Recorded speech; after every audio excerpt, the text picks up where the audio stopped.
Inilah kisah dahsyatnya akhir zaman. Sebelum Dajjal muncul akan terjadi peristiwa yang sangat mengerikan yang akan dialami umat manusia. Dan ujian besar akan muncul hingga melemahkan iman manusia dan menguji kesabaran mereka. Salah satunya yaitu masa paceklik atau disebut masa sulit bagi umat manusia ketika menjelang datangnya Dajjal. Sebelum Dajjal muncul akan ada 3 tahun masa sulit yang akan dihadapi umat manusia. Pada tahun pertama akan ada peringatan dari langit. Allah Subhanahu wa Ta'ala akan menahan sepertiga hujan dari langit dan tumbuh-tumbuhan pun akan mati. Di tahun pertama, awalnya sebagian manusia tidak menyadari apa yang sedang terjadi pada saat itu. Mereka pun menganggap bahwa peristiwa tersebut adalah hal biasa. Seiring waktu orang-orang pun merasakan kejadian aneh yang terjadi saat ini. Kekeringan pun mulai terjadi dan tumbuh-tumbuhan mulai mati. Bahkan mereka merasakan dampak yang lebih besar pada saat itu. Seolah-olah alam sedang memberi peringatan kepada mereka. Di saat itu barulah mereka mulai menyadari bahwa peristiwa ini bukanlah hal yang wajar. Lalu mereka berdoa kepada Allah agar diturunkan hujan. Namun doa mereka tidak dikabulkan.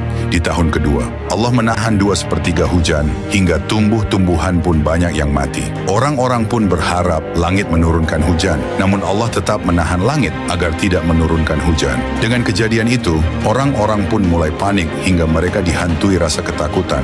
Bahkan mereka mengalami masa kesulitan yang sangat parah.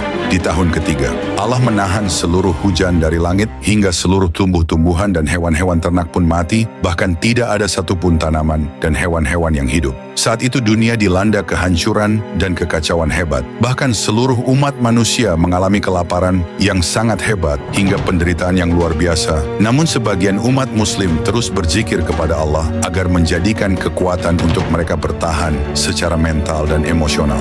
Bahkan bagi umat muslim, zikir itu sebagai pengganti makanan agar mereka tetap hidup di tengah-tengah kehancuran ini. Namun ketika umat manusia berada pada puncak kesulitan dan dunia diambang kehancuran total, tiba-tiba mereka mendengar kabar yang menyebar begitu cepat bahwa Dajjal telah muncul. Maka di saat itu Dajjal muncul ketika manusia sedang mengalami kesulitan. Lalu ia datang untuk membawa fitnah besar, mengaku sebagai penyelamat, bahkan ia mengaku sebagai Tuhan. Kemudian saat itu Dajjal mampu berkeliling dengan cepat di tiap-tiap kota dengan kekuatan yang luar biasa. Dajjal pun dengan mudahnya mampu menurunkan hujan, menumbuhkan tanaman, hingga menghidupkan orang mati. Tanah pun menjadi subur kembali. Namun orang-orang yang lemah iman, mereka pun percaya bahwa Dajjal itu adalah Tuhan. Bahkan mereka menjadi pengikut Dajjal, hingga mereka menganggap bahwa Dajjal adalah sang penyelamat dan membawa keberkahan. Tetapi orang-orang yang kuat iman, mereka menganggap bahwa Dajjal adalah sosok yang membawa kehancuran, bahkan ancaman.